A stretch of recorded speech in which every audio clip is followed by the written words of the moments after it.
बंधुओं, प्रहलाद जी महाराज का जन्म कैसे हो गया? ऐसे राक्षस कुल में एक भक्त बालक कैसे आ गया? इसके पीछे प्रताप कथा का है।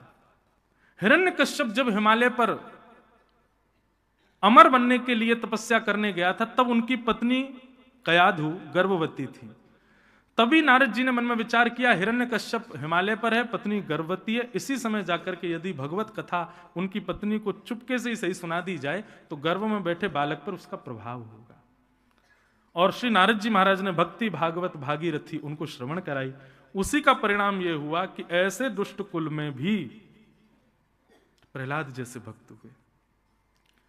गर्भ में बालक जब 7वें महीने में होता है, उसके लिए तो विशेष कहा गया है, तब माता को कथा श्रवण करनी चाहिए। और 5 नियम बताए गए हैं। गर्भ में जब बालक आ जाए तब मां 5 नियमों का पालन करे। सत्यम शौचम दया दानम एक भुक्तुम तु भोजनम वर्षावधि स्त्रिया कार्यम तेन पुत्रोति निर्मल। ये 5 काम यदि माताएं करें, सबसे पहली बात सत्य, दूसरी बात पवित्रता, तीसरी बात सब पर दया, सत्यम शौचम दया, और चौथी बात दानम, नित्य दान करे, कुछ भी, अन्न का, वस्त्र का, धन का, और 5वां और सबसे कठिन, एक भुक्तुम तु भोजनम, फलाहारी रहे, बस एक ही बार प्रसाद पाए। यदि 1 वर्ष तक 9 महीने तक माताओं ने इन 5 नियमों का पालन किया, श्रीमद् भागवत जी के महात्म्य में कहते हैं, तेन पुत्रोति निर्मल, उनका पुत्र या पुत्री साधारण नहीं होगा। और क्या करे? इन 5 के साथ साथ नित्य सत्संग श्रवण करे, नित्य भगवत भागवत कथा श्रवण करे, उसका बालक अद्भुत होगा, साधारण नहीं होगा। गर्भ में माताएं सोचती हैं कि जन्म लेने के बाद बालक की परवरिश करनी है, तब वो अच्छा होगा। नहीं, आप 9 महीने परवरिश करो, जब बालक गर्भ में हो, अपनी परवरिश करो, फिर देखिएगा 9 महीने के बाद आपको उसकी परवरिश क्या। कयाधु को गर्भ अवस्था में नारद जी ने कथा सुनाई और उसी का परिणाम हुआ कि हिरण्यकश्यप राक्षस के घर पर भक्त प्रहलाद जी का आगमन हुआ। जब प्रहलाद जी 5 वर्ष के हो गए तब हिरण्यकश्यप लौट करके आए। आकर के देखा अपने पुत्र को तो गोद में उठाया, बोले बेटा तुम विद्यालय जाते हो? प्रहलाद जी बोले हाँ, हिरण्यकश्यप दानव विश्वविद्यालय में जाता हूं। अच्छा, वहां दानवी विद्या सीखते हो? बोले हाँ पिताजी, दानवी विद्या सीखते हैं। अच्छा, तुमको जो सबसे अच्छी बात लगती हो वो बताओ। प्रहलाद जी महाराज बोले भगवान आप सुनोगे मुझे सबसे अच्छी बात क्या लगती है? बोले हाँ बताओ। प्रहलाद जी बोले सुनिए पिताजी, तत्साधु मन्ये सुरवर्य देहिना सदा समुद्विग्न धियाम सद्गृहात् हित्वात्मपातं ग्रहमन्धकूपम् वनम गतो यद्धरिमाश्रयेत। पिताजी, ये संसार एक अंधा कुआं है और इसमें हम आप सब लोग गिरते जा रहे हैं, भेड़ चाल चलते हुए सब गिर रहे हैं। भेड़ चाल पता है? अगर भेड़ एक साथ लाइन में चल रही हैं और आगे वाली भेड़ यदि कुआं में कूद जाए तो बाकियों को तुम कितना भी रोको सब कूदेंगी, क्योंकि आगे वाली कूद गई है। उनकी भलाई के लिए आप रोकोगे तो भी नहीं रुकेंगे, तब भी कूदेंगे। ऐसे ही हम मानव हो गए। बोले पिताजी, संसार रूपी अंधे कुएं में हर व्यक्ति गिर रहा है, हमको दिख रहा है, लेकिन फिर भी हम रुकते नहीं, संभलते नहीं। इसका प्रमाण, व्यक्ति की मृत्यु हो जाती है तो कंधा देने वाले लोग क्या बोलते हैं? क्या बोलते हैं? राम नाम सत्य है। क्यों बोलते हैं? किसी की मृत्यु पर राम नाम सत्य क्यों बोलते हैं? हम इसलिए बोलते हैं, बोले भैया देखो ये व्यक्ति जा रहा है, इसका ब्याह हुआ, इतने बालक हुए, इसने इतना धन कमाया, इतनी प्रॉपर्टी खरीदी, इतने बड़े बड़े घर बनाए, इतनी सारी गाड़ियां खरीदी, लेकिन आज अकेला जा रहा है। इसलिए भैया जितने जीवित हो ध्यान से सुनो, न पत्नी सत्य है, न संतान सत्य है, न धन सत्य है, केवल राम नाम सत्य है। इसलिए हम बोलते हुए जाते हैं। बताओ, आज पता चली कितने सारे लोगों को लेके गए होंगे, तब भी बोलते। अब हमारी क्या, यही तो भेड़ चाल है, इसी को तो भेड़ चाल बोलते हैं। बस देखा देखी सुना सुनी हम कर रहे हैं, हमको उसका मूल नहीं पता है। इसलिए हम जो जीवित हैं भैया सब लोग सावधान हो जाओ, राम का आश्रय ले लो। ये कुछ भी संग नहीं लेके गया है, केवल राम ही सार्थक है। लेकिन इतनी बड़ी विडंबना है किसी का जन्मदिन हो, आप जाके बोल दो भैया राम नाम सत्य है।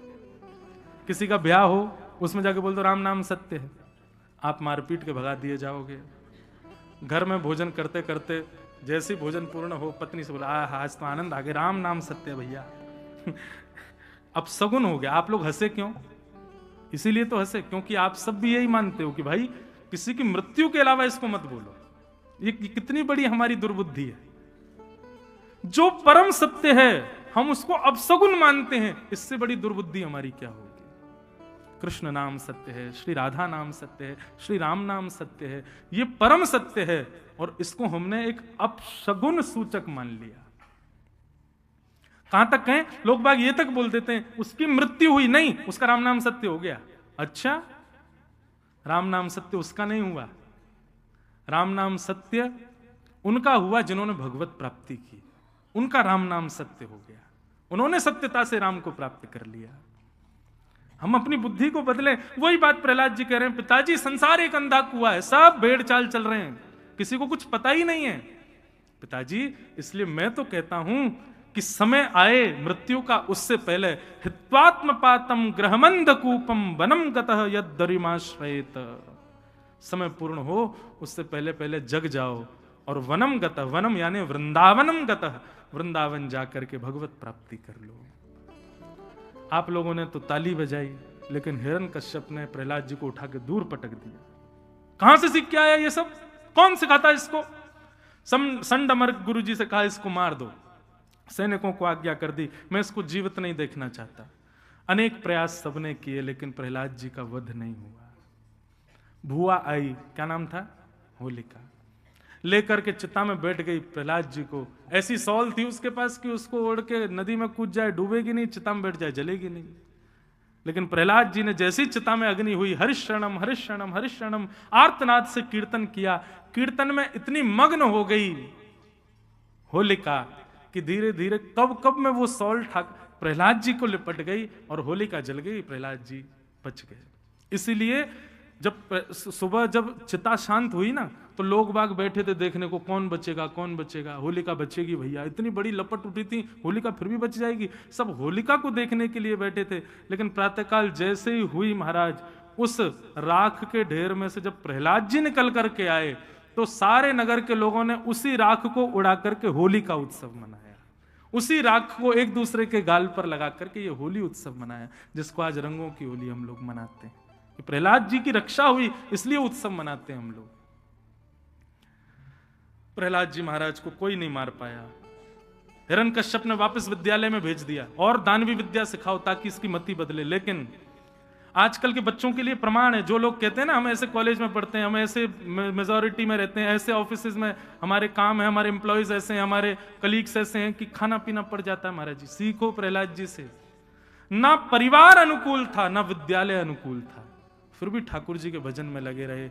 आप जो लोग बहाने देते हैं कि प्रतिकूल परिवार है, प्रतिकूल ऑफिस है, प्रतिकूल कॉलेज है, उसमें भी आप भजन नहीं छोड़ोगे, तब देखना आपके लिए भी नृसिंह प्रकट हो जाएंगे खम्भ से, जैसे प्रहलाद जी के लिए प्रकट हुए। प्रतिकूलता में जो भक्ति को अपनी बचा करके रखता है वो प्रहलाद है। अनुकूलता में तो कोई भी भक्ति कर लेता है, कोई भी भजन कर लेता है। प्रतिकूल अवस्था में करो तब आप प्रहलाद हो। प्रहलाद जी ने अपनी भक्ति को नहीं छोड़ा। तन से, ऐसा भी नहीं है कि तन से बिल्कुल आलसी थे, कुछ करते नहीं थे। प्रहलाद जी सारे दानवों वाले काम करते थे। विद्यालय में जो सिखाया जाता था सब सीखते थे, लेकिन जीवन में उतारते किसको थे? जो नारद जी ने बचपन में मां के गर्भ में सिखाया था, भक्ति मार्ग को। एक दिन क्रोध में भर करके प्रहलाद जी कीर्तन कर रहे थे, क्रोध में भर करके हिरण्यकश्यप गया, कह दिया, बोले कहां है तेरा भगवान, उसको मैं मारूंगा। बोले सब सर्वत्र है पिताजी। अच्छा इस खंभ में? बोले हाँ मुझे दिखता है। खंभ का भेदन जैसे ही किया, खंभ भेदन करके भगवान नृसिंह प्रकट हो गए। बोलो नृसिंह भगवान की। सब लोग हाथ जोड़ो, नृसिंह भगवान को प्रणाम करो। सत्यम विधातुम निज भृत्य भाषितम व्याप्तिं च भूतेष्वखिलेषु चात्मनः अदृश्यता तद्युत रूपमद्वहम् स्तंभे सभाया न मृगम न मानुषम। नृसिंह भगवान प्रकट हुए, शाम तक युद्ध हुआ और हिरण्यकश्यप का वध किया। प्रहलाद जी ने भगवान की स्तुति गाई और स्तुति गाते हुए भगवान को प्रसन्न किया। भक्त प्रहलाद पर अनुग्रह करके भगवान नृसिंह अपने धाम को प्रस्थान कर गए।